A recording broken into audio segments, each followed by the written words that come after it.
Hey, what's up, everyone? This is Jason Tucker, and this is WPwatercooler. Man, I am excited today. We're going to be talking about You sound it. WordPress 4.7. I am. I'm pretty excited about Man, today. I am excited today. Yep, I am excited today. Yeah, WordPress 4.7 we're going to be talking about today. Let's go around the room real quick and get everyone introduced. Tell us about yourself, Paul.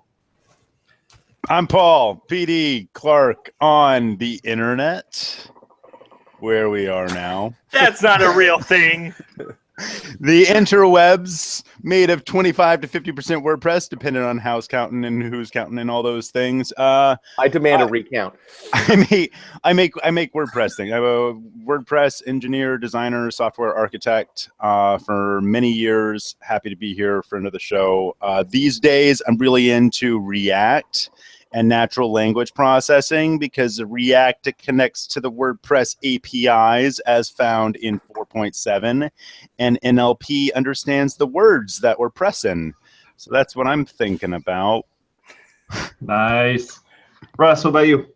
I'm Russ. I do all the things in Vegas. I try not to break. I try not to break WordPress. That's kind of my daily job, is to make sure that things work, and they work 95% right. And yeah, very excited about 4.7. I've been testing all my plugins, testing all my themes to make sure that they are ready for tomorrow. Sweet. Steve, what about you? I am Steve Zengit. I'm the founder of Zeek Interactive, and I run the OC WordPress meetup. Awesome. I'm Jason Tucker. You can find me over at jasontucker.us and jasontucker.blog. That's it.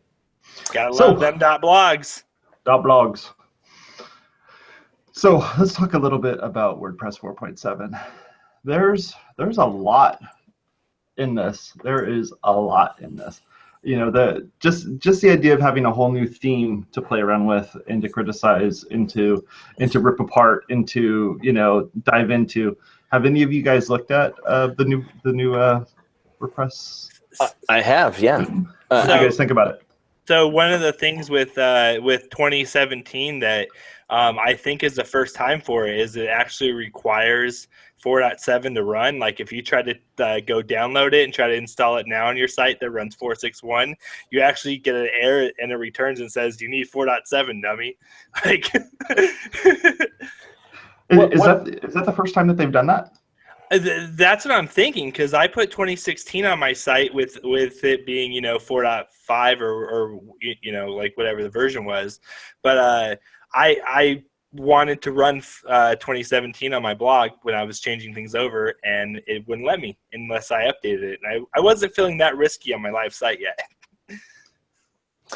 What I like about 2017, just from a first impression, is it actually looks like something, right? So you configure it, and it's got a default photo in there, right? So it actually looks like a website, right? Where the other themes just kind of look blank, right? They just sort of show a hello world post, and they Oh my God, I hate sort of that. fill in the rest, right? So this actually looks like something, which is kind of cool.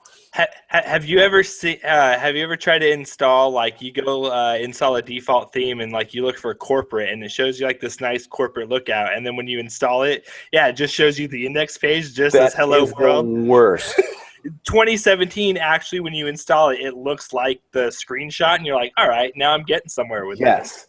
That's one of my biggest pet peeves with any theme, right? Whether it's a free theme or a premium theme, but you look at these beautiful websites that they're demoing, right? And you install it, and it's pretty much just a blank page, right? And it's up to you to sort of fill in the rest. So that was my first potential. It's all potential. Yeah, no, I'm not buying that. Yeah, no one wants to buy a car and then have a whole bunch of parts that they have to walk off the lot with, right? What? Like, no. Well, it is nice. It's also they let you put a video in the customizer and accepting links there, and providing us now is a standard way or a precedent for how that should be done, as opposed to just like every rando theme having a rando way to do it. I wish I could have been involved in the conversation around that. Like, do we allow a video to be in the header, and like what are the pros and cons? Like, I would have loved to be a fly on the wall for that conversation, just to hear the debate that people had about it. Well, look, it's like any other piece of content. It's like any other piece of content in WordPress, right? There's plenty of places for content creators to make mistakes, right? I'm going to put that in air quotes, to upload content that's too large or upload the wrong kind of content, right? So yes, I absolutely understand your concern, but video as backgrounds and video inside of headers and stuff, that's a thing, right? You see that all over the web now. Now, for being asked to upload a 2,000 by 1,200 resolution video. Best practices, that's a different conversation. Like, does it need to be 1080p? Is it 480i? Like, what are the standards that you have to meet? You know what I mean? Like, especially for a starter theme, like when you think of a lot of people who come to WordPress for the first time using 4.7, like this is a new standard now. Everything is going to be based off this. I think it's a high benchmark, and I think we've done a good job with it. I'm just worried about people uploading the wrong things or being a little confused to like, I can do this over on this other site, but I'm having problems on WordPress. Maybe I'll just go over to, you know, the Squarespace or whatever. Well, the great thing about it, and they might go to Square, is it takes a Vimeo or a YouTube link. So in terms of sizing and resolution, it will be the right content. In terms of subject matter of the videos, you're almost guaranteed it will be the wrong content. Well, that brings up a good point. Or you're going to see somebody else's watermark on the bottom right corner of the video. Although, I mean, to be serious though, I was looking at I had one site I was talking to a client about just this week, and it was a wine company. You know, they make wine. WHINE or WINE? Well, one leads to the other. I mean, and their opening page, the background was very simple. It was a wine glass and red wine pouring into the glass. And it was like it was very subtly done. It was, you know, it wasn't crazy, but you go in and you're like, oh my gosh. And it's just they had me. And I was drinking the website. So, well, and that brings up a good point. So we've covered a couple of features really quick here. We talked about the new theme, but we also talked about video header support, right? So the video header support allows you to either, which I would recommend, upload a YouTube or Vimeo URL, because then you're not incurring the bandwidth, right? Or it allows you to take an MP4 and upload it to your site, right? And that becomes your background. Again, best practices on that is probably, at least for beginners, you should use the YouTube or Vimeo URL, because if you're hosting the video and your site takes off like gangbusters, you're gonna just eat up all your bandwidth. Yeah. Would that be gangbusters.org or .net? .blog. Okay. .co is the truly successful. So when I was watching State of the Word, one of the things that I really liked about 2017 is the theme setup flow and being able to like see the elements. So like when you click on this widget, it shows you where it's at and like what you can edit. I really like that idea. I think that was a big improvement of saying, here's what we're editing, here's what is actually going to be affected. Because I think with the customizer and with previewing, you would change it, then you have to scroll down or move over. Now it's just kind of directing you to, here's what you're changing. I think that's a huge improvement. I think most themes, especially like large frameworks, should start moving towards that. Okay, so we're racing through the features here, but that theme setup flow, I have the latest version of 4.7 on my as a local install here. I couldn't find where to do that. Where is that? It's inside the customizer. Okay, I'm in the customizer. So WP Beginner has this great thing, and I'm on it. That's the page I'm looking at. That's where we got this. This is a script for the show. It didn't say how to get there. I mean, you know, guess. Well, it looks like they should have. It says you're browsing themes in that screenshot. So perhaps it appears like what you're looking for is that they've added the theme selector into the customizer, because they used to be separate. It was the customizer for configuring the theme, but it was under appearance themes that you would actually select the theme. Well, here the preview is built in. Is that the change? What changed? No, yeah, I'm still. It's when you're looking at all the different themes. Yeah, you're right, Paul. It's when you're looking at all the different themes, and then you can see which one and click on it, and then you can dig further into it. Got it. All right. And by the way, let's give a shout out to Syed Balki, because we are pretty much reading off of his script for this show, which is ranked top on Google for WordPress 4.7. Exactly. If you search for new features WordPress 4.7, WP Beginner is what comes up. So at the end of the show, do we have to have like screen credits roll across to like? Do we have to like credit him? We're gonna use the marquee tag for it. Asterisk, internet was used in production of this discussion. So one thing that I like, but I'm not crazy about, is with some of the custom CSS stuff. Because it's storing some of the CSS in its own custom post type, which is fine in some terms, but I mean, it's nothing that you can query against. It's nothing that you would put into, args when you're building out features. So, I mean, I don't understand why it's not just saved in like an option table or something. But I mean, I do think the new CSS previews and stuff like that, I do think that they are pretty cool. Well, and it allows you, from what I understand, I'm playing with it live as we're talking about it, but what it allows you to do is in that little customizer panel where you can add additional CSS to your theme, it shows you a live preview of what you've added. Just for anyone under the age of 18, please look away while Steve plays with it live. This is a family show. Wowzers. Well, but in terms of the post types, as far as, and because I used to use custom CSS that live updated in Customizer that was by Daryl Coopersmith. Yep. And I don't think I think he was just saving an option, and eventually it stopped working because Coopersmith he started working for Medium. But as far as the post revision, as far as the custom post types, the advantage of that is then it gets default support for post revisions. Sure. And so even if they're not providing the user interface for it right now in the customizer, the Jetpack CSS used post content and gave revisions in a history, and we might see plugins or other individuals who want to add the history here. Well, so that's something that I was a little concerned with is, there's revisions on this CSS, there's revisions on this CSS. Do you have to roll both of those back? I mean, like, that's going to be a little confusing to the brand new user who walks in and says, oh, look, I can revert my changes, and they're not sure which one to actually revert. Well, we all have memory problems now and then. Especially when you get old. I mean, I am one of the biggest fans of Jetpack. I think it's an amazing tool, but I mean, again, I don't like having 6 different places that I have to go to check to see if this is where things are. Sure, I think that's a fair criticism. I think we're saving our users from themselves by when they go and hit save, there is a revision, so they can at least roll back to a previous version if need be. Yeah. So it's more about educating the person, like, hey, this is what you changed, this is what you should roll back first, versus just rolling anything back. So it's probably education is what you're saying. Yeah, I mean, but really in the big scheme of things here, it's almost like customizing like a MySpace page where you're just like taking a big dump of stuff and throwing it in there and hitting the save button, and you're like, I hope this works. We'll see.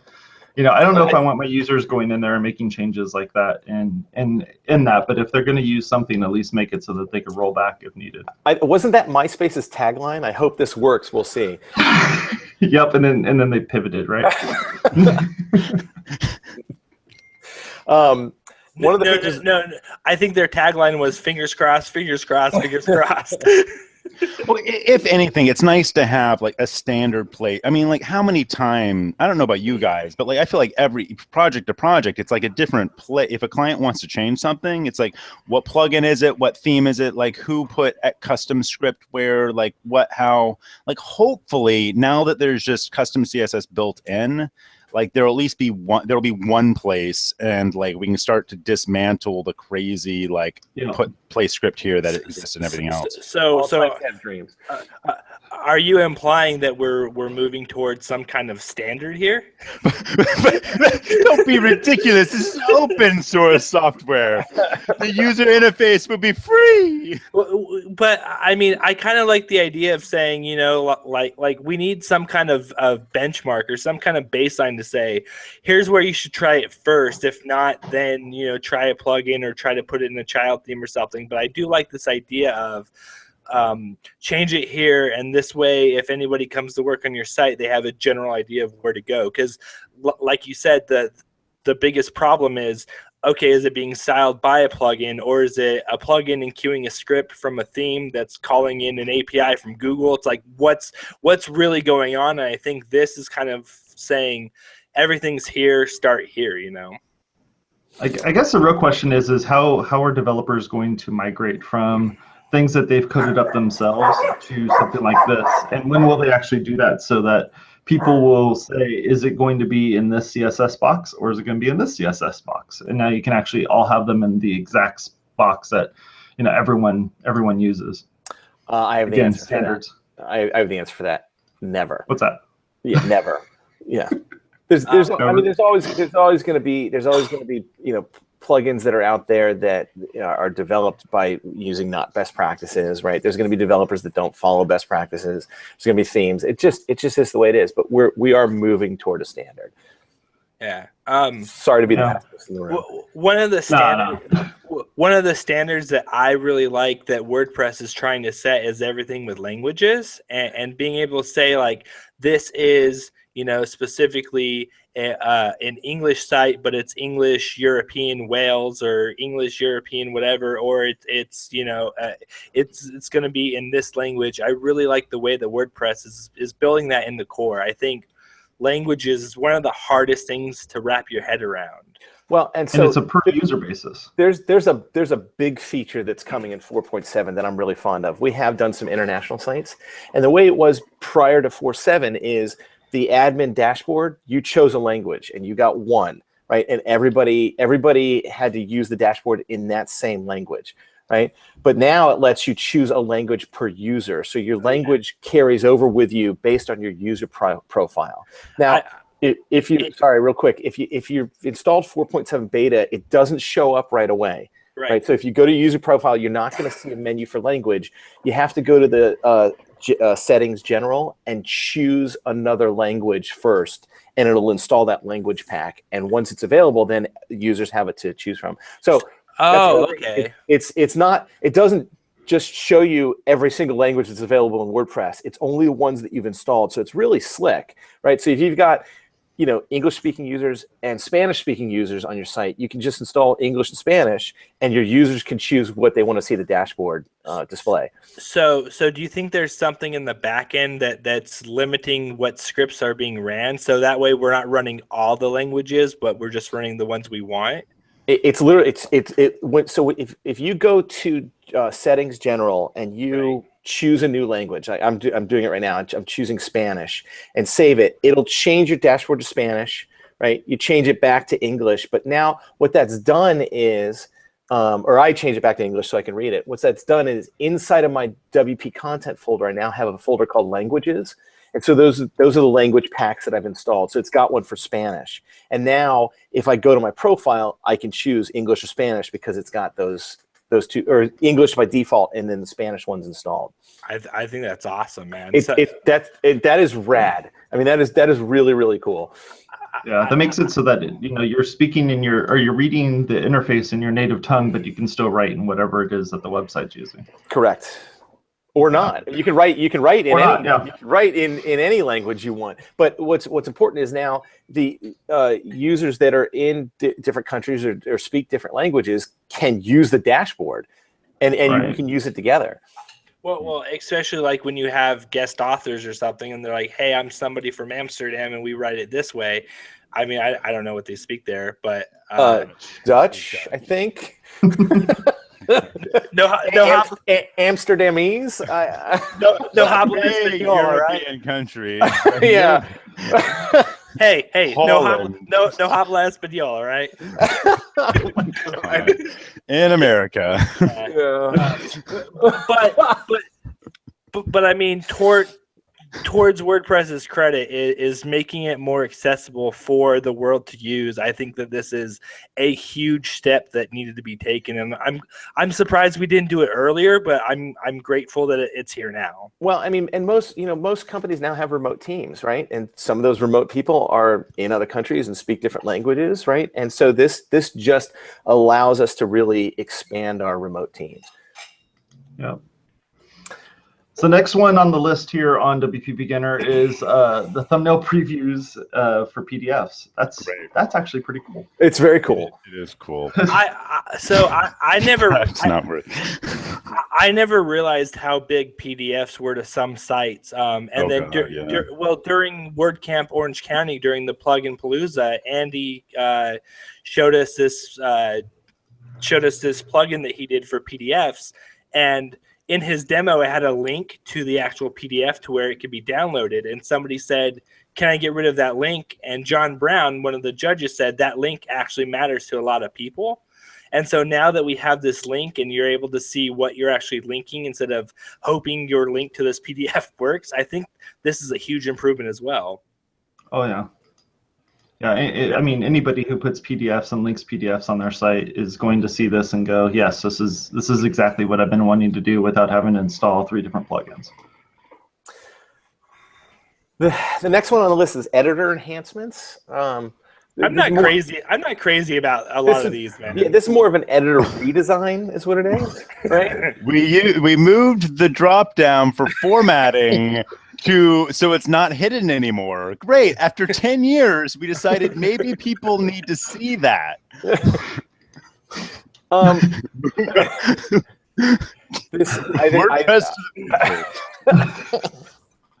mean, this is cool. It does make the more common used buttons inside of the post editor at the top, right? So they're not behind toggle toolbar, which I still call show and hide kitchen sink. I don't ever not call it that. But just to be clear, this is one thing that I've tested, and when you have a plugin that adds something to that toolbar, it's not going to exactly show it like what's being shown now. This is more of the default features that come in WordPress core are being showed instead of being hidden and expanded on later. What is that plugin called that extends the post editor? Advanced TinyMCE. Thank you. Yeah. TinyMCE Advanced, yeah. Useful now for anyone who would like to bring back the newly hidden underline button. Because the feature is that they removed the underline button. Oh, they did remove it. Yeah, I'm looking at it. They did. Which I can understand. I can see a case of why, but I also feel like it's a little bit illustrative of the community that WordPress sometimes serves, because it's like there's a discussion happening on somewhere like, you think the internet people can handle having an underline? Do they know that won't link it? I think we need to take it away. They also hid my strike through, which I actually use quite a bit. Well, but I didn't hide it. There is something It's nice, just on the second row now. it's in the second row. They also added tooltips. So when you move your mouse on top of it, it actually tells you what the shortcut key is. Wonderful. Nice. Yeah, I like it. I like it a lot. I like it a lot. I like the custom bulk actions. This is like, oh my God, like how did this not exist before? Oh, I know. And it's a wonderful addition. Explain that for our audience. So for those not looking at computer screens, for those of you on the audio podcast, which Jason does have. So on the post listing screen, you see your 200 posts, you see your 500 posts, and traditionally, in the default admin interface, you can check the box that checks them all, or you can check 5 of them or 10 of them or whatever, and you can say there's a drop down for bulk actions where you can say I want to edit them all at once, or I want to move them to the trash all at once. Well, the screenshot on WP Beginner says you could now hypothetically add an action called email to Eric. That's what I'm saying. It's post. I don't know this Eric, he's about to get a ton of email.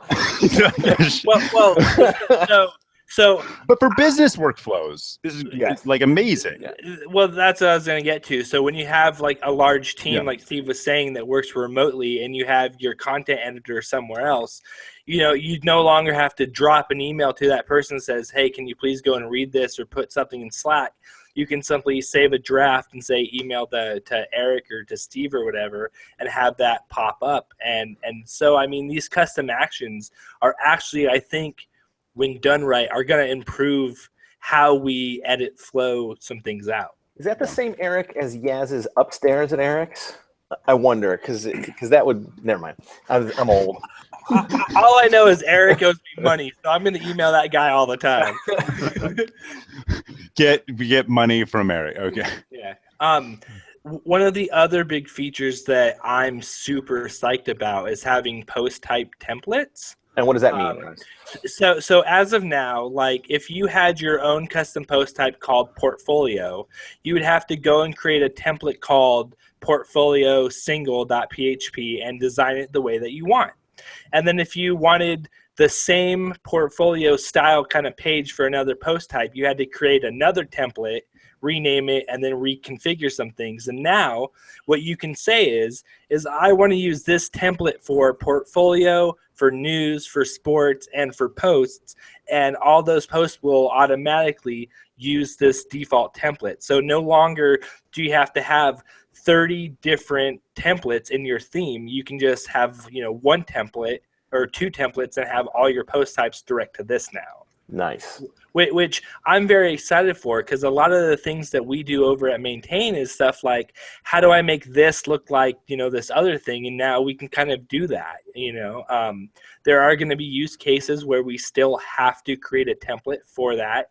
But this is another tool that we can use that's going to be solvable to say, hey, it's been changed, it's been done, and now this new post type looks exactly like your other stuff. And the ticket for this started in 5 years ago. No joke. It's a 5-year-old ticket. And what you could do in that one template that you've assigned to 3 post types is if you wanted some custom functionality, just have a little conditional inside the template that says, if it's this kind of post type, do this thing. So you don't have to create a whole new template for it.